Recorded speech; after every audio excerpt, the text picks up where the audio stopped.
Lo dijo en la primera hora. Muy bien, seguimos 7:09 en la mañana. Ayer visitó nuestra mesa de trabajo el doctor Salgado. Él fue parte de la comisión o comité de apoyo para el proceso de evaluación de los jueces, juezas, con jueces y con juezas de la Corte Nacional de Justicia efectuada en 2019. Que es una de las razones por las cuales se lleva adelante el enjuiciamiento político contra los miembros del Consejo de la Judicatura actual, contra 3 de los 4 miembros actuales. El Consejo debería tener 5 miembros. En febrero renunció la presidenta María del Carmen Maldonado, que también está siendo enjuiciada políticamente por la Asamblea Nacional en este proceso que lleva adelante la Comisión de Fiscalización, pero no ha sido reemplazada, que hay una polémica también dentro de esta situación tan compleja a nivel institucional que enfrenta la República. Resulta que no tenemos presidente titular del Consejo de la Judicatura.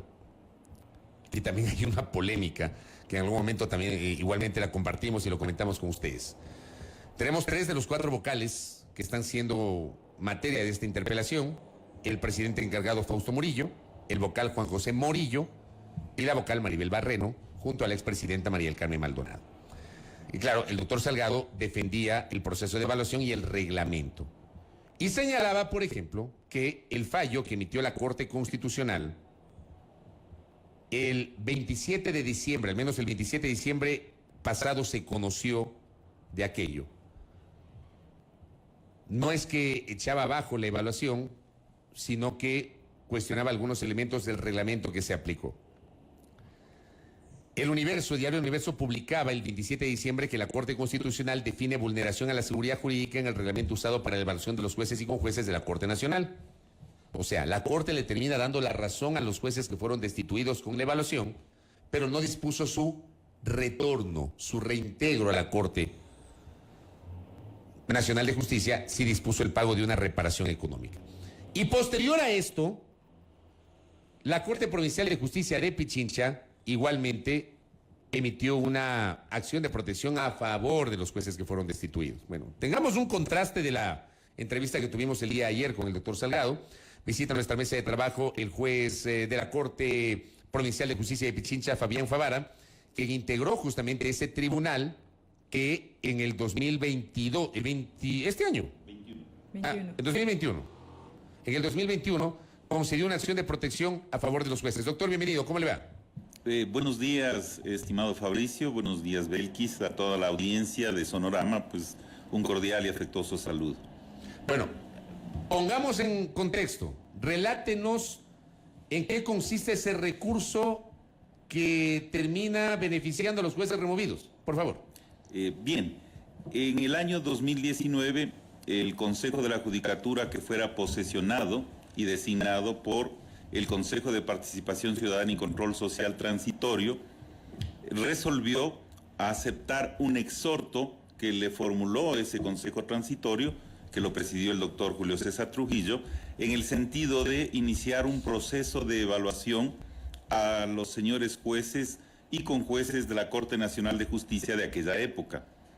En función de aquello, y sin tomar en consideración un aspecto importante, que es el propio contenido constitucional de que la Corte Nacional se renova cada 3 años en 1/3 de sus integrantes, inició un proceso sin considerar, como digo, este aspecto que es fundamental. Ninguna exhortación, ningún pedimento, ningún requerimiento que una autoridad pública extraña a la función judicial le efectúe tiene la posibilidad de desconocer los mandatos constitucionales, los derechos constitucionales que nos garantizan esta seguridad jurídica.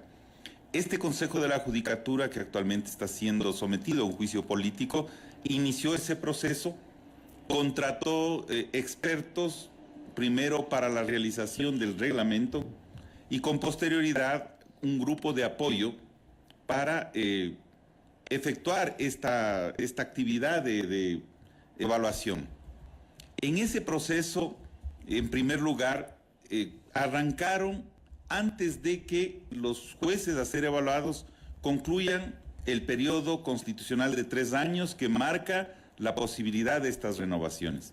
Segundo, la propia Corte Constitucional, en su fallo del año 2021, diciembre, establece que se creó una nueva figura de sanción administrativa, una falta gravísima, como era aquella de no admitir la presentación de las declaraciones patrimoniales juramentadas por parte de algunos de los señores jueces a evaluarse.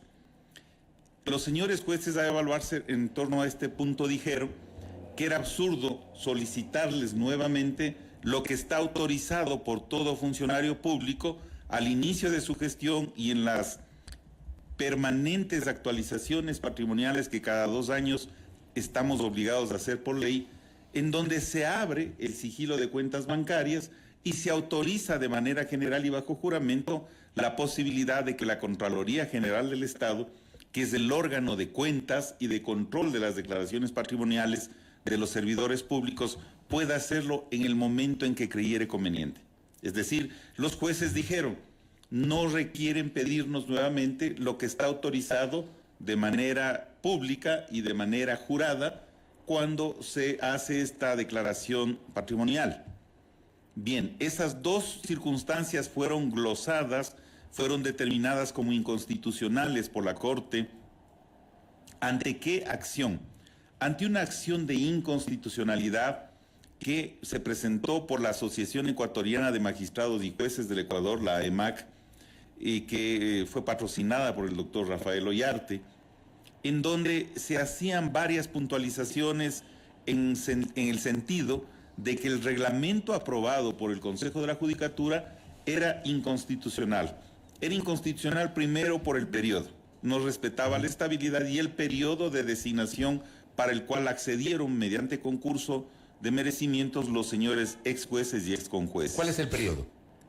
9 años es el que determina la Constitución, con una renovación parcial por tercios cada 3 años. Claro, con la Constitución del 2008 se acabó lo que decía la Constitución del 98, que era jueces vitalicios, ¿no? Y tuvimos la primera corte con jueces vitalicios en el año 97. Así es.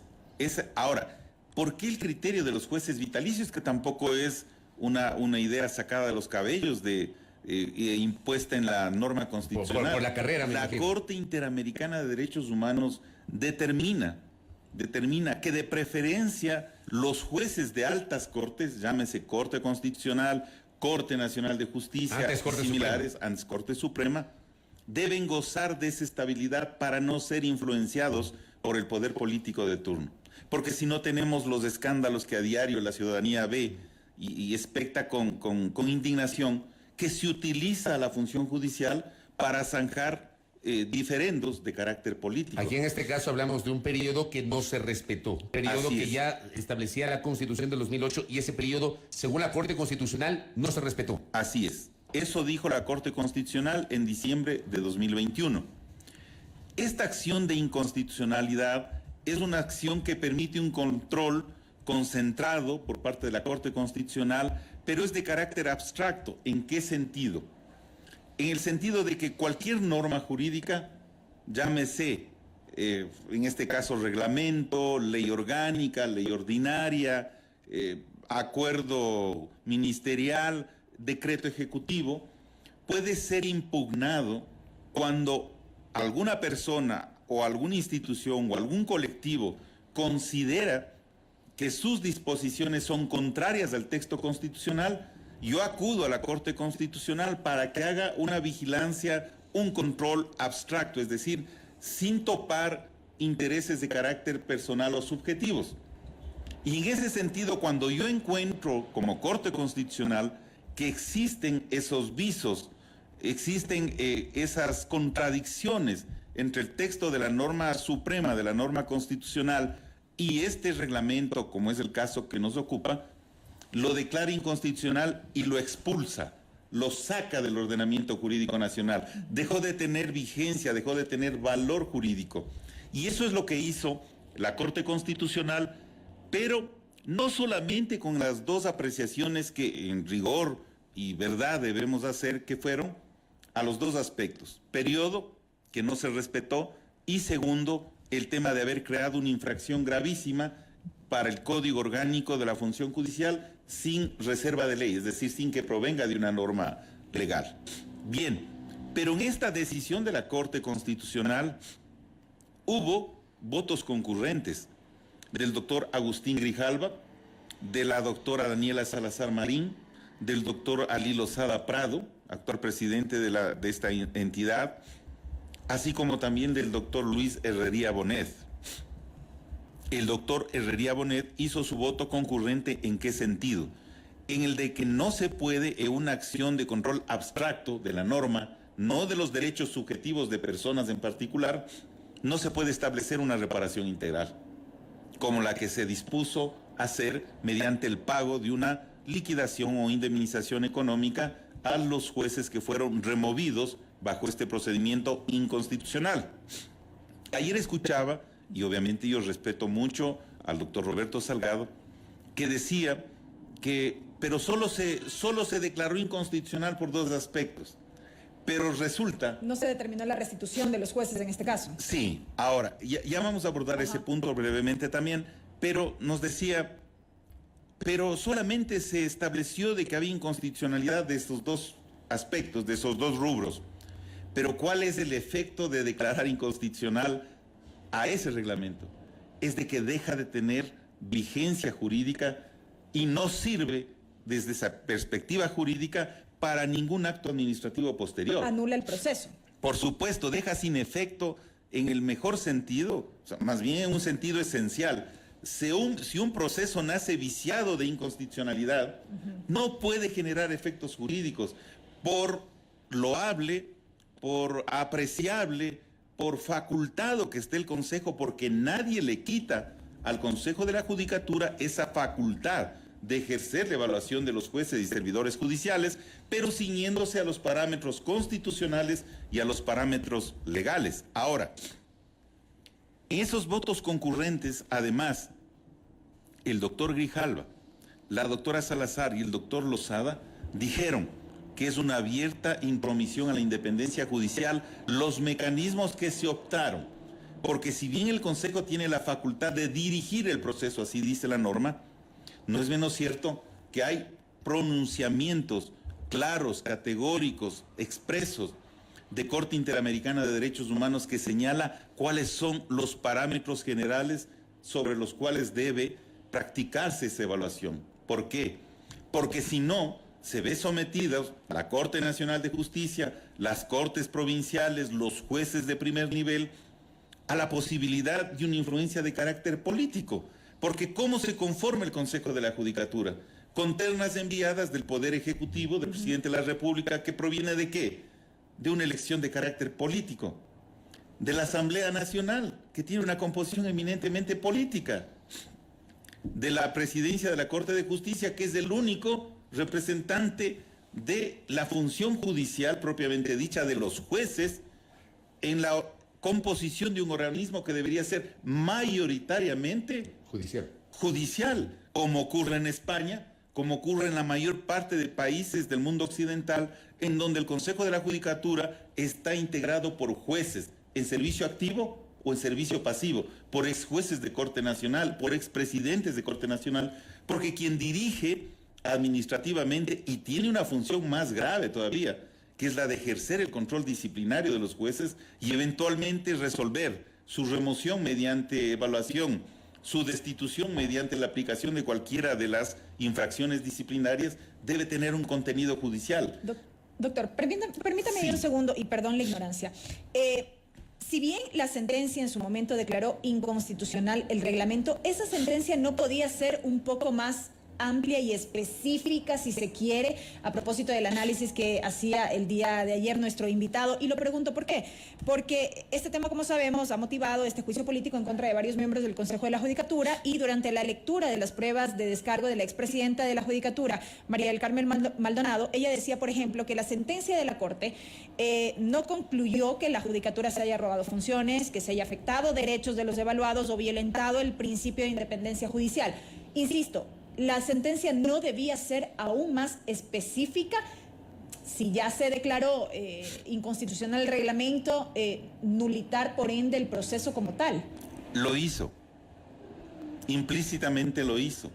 Por eso es que cuando usted nos preguntaba, me preguntaba hace un momento, y también ayer el doctor Salgado decía, ¿por qué la Corte Constitucional no resolvió restituir a los jueces a sus cargos, porque habría sido generar otro caos jurídico e institucional. Recordemos que esa corte, integrada temporalmente por varios señores jueces de cortes provinciales, y aún sigue estando así en algunos casos, resolvió aspectos fundamentales para la vida jurídica de este país, como el caso Sobornos, que involucró al exmandatario, el economista Correa, al ingeniero Jorge Glass y altos funcionarios del gobierno. El momento en que usted hubiese establecido la reposición, el reintegro de los jueces que fueron removidos inconstitucionalmente, íbamos a generar una incertidumbre jurídica en el país.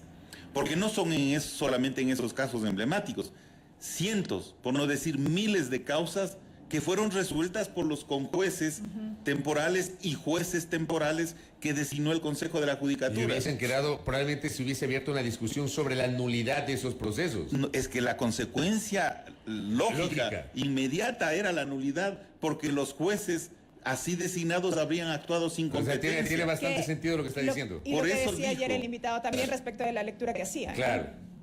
Lógico, ¿por qué? No puede el pueblo ecuatoriano, los usuarios comunes y corrientes, que son la inmensa mayoría de los que nos debemos, pagar las consecuencias de un conflicto de orden político. Entonces, por eso la Corte Constitucional habló expresamente en su sentencia de situaciones jurídicas consolidadas y de alguna forma sacramentó o validó las decisiones adoptadas por los jueces temporales. Entonces, en función de eso y de que ya estaban designados los nuevos jueces provenientes del concurso subsiguiente a la remoción, era absurdo dejar también en el limbo jurídico al grupo que se estaba integrando en enero del año inmediato anterior, del año 2021, a esas funciones. Más allá de que el proceso haya estado viciado. El proceso originario de remoción estuvo viciado. No así, a mi entender, el proceso de designación de los nuevos jueces, en los cuales también se iban a topar los derechos constitucionales de quienes participaron y legítimamente accedieron a su función de jueces nacionales. Eso en el ámbito de ese control abstracto. Paralelamente, en el año 2020, los señores ex jueces de la Corte Nacional y ex conjueces presentaron una acción de protección. La acción de protección, siendo también una de carácter jurisdiccional, atiende a reclamar los derechos personales, subjetivos, es decir, esta ya no es una de control de la norma. En esta se somete a la justicia el control del acto administrativo por el cual fueron removidos y evaluados previamente, si se ciñó o no a la normativa constitucional y a la normativa legal. Tanto peso tenía el criterio de que no podían ser removidos luego de un proceso de evaluación jueces de altas cortes, no lo denominamos así de manera graciosa, sino que así lo denomina la Corte Interamericana de Derechos Humanos, que incluso se ha pronunciado en casos concretos como el Quintana Cuello versus Ecuador, que originó, recordarán ustedes, la famosa Pichicorte. Claro. El caso Miguel Camba Campos versus Ecuador. Que es el mismo. En el Tribunal Supremo Electoral, ¿no es cierto?, que fueron removidos por la Asamblea, ahora... El Tribunal Constitucional. Claro, el Tribunal Constitucional por el Congreso de aquella época. Es que la movida en esa época fue, primero se comieron al Tribunal Constitucional, pues, para evitar que los magistrados de la Corte vayan acudan, al Tribunal. Claro, obvio, acudan a ese Fue instante. Clarísimo, fue genial, entre comillas. Claro. Primero se comieron al Tribunal Constitucional y luego a la Corte Suprema de Justicia.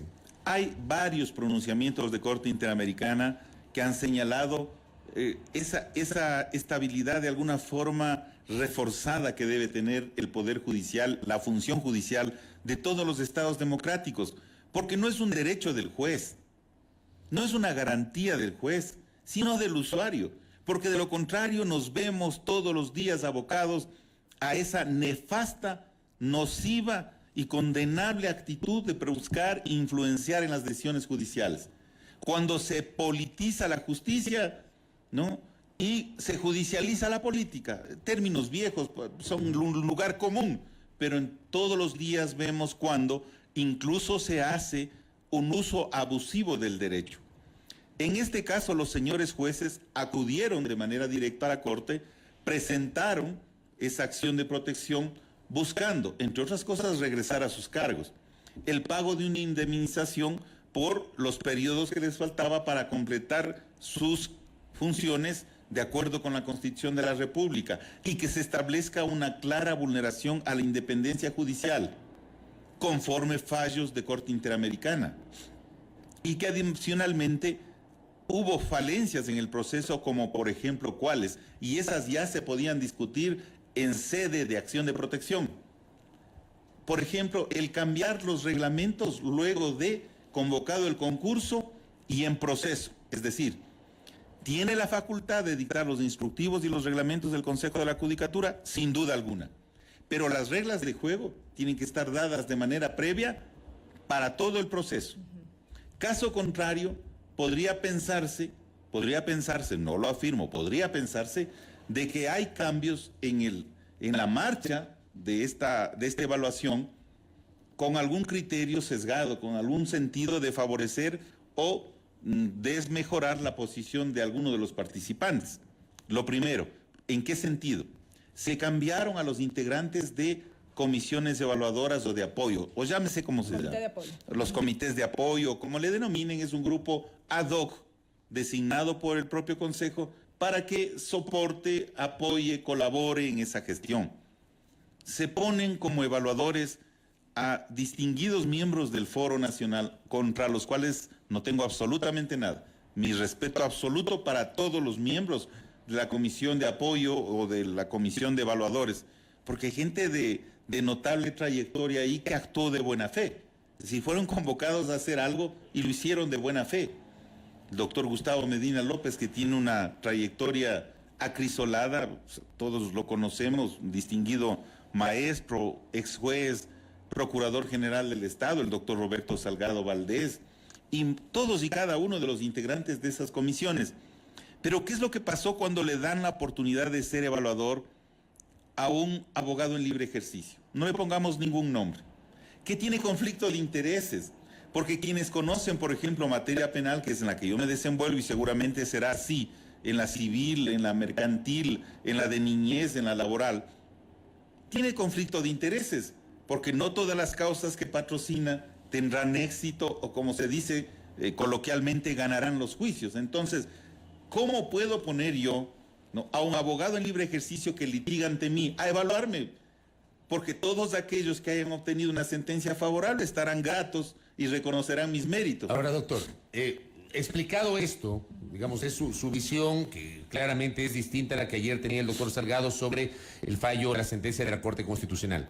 Ustedes en Corte Provincial resolvieron una acción de protección. ¿En qué consistió esa acción de protección? A eso voy. Como se glosaron estos temas, como se impugnaron estos temas, también se dijo, señores, no se pueden plantear casos, al menos en materia penal, que constituyen cosa juzgada formal. ¿Qué significa eso? Que ya no tienen más recursos en el ámbito jurídico, en el código de COIB, en el procedimiento del COIB. Siempre hay en materia penal el recurso de revisión, que se lo puede plantear en cualquier momento. No importa si incluso la sentencia ya se ha ejecutado, la sentencia de privación de la libertad se ha ejecutado, puedo yo, en procura de mi honor, cuando tengo prueba nueva, presentar una acción extraordinaria de revisión ante la Corte Nacional de Justicia. ¿Qué significa esto, Fabricio y Belkis?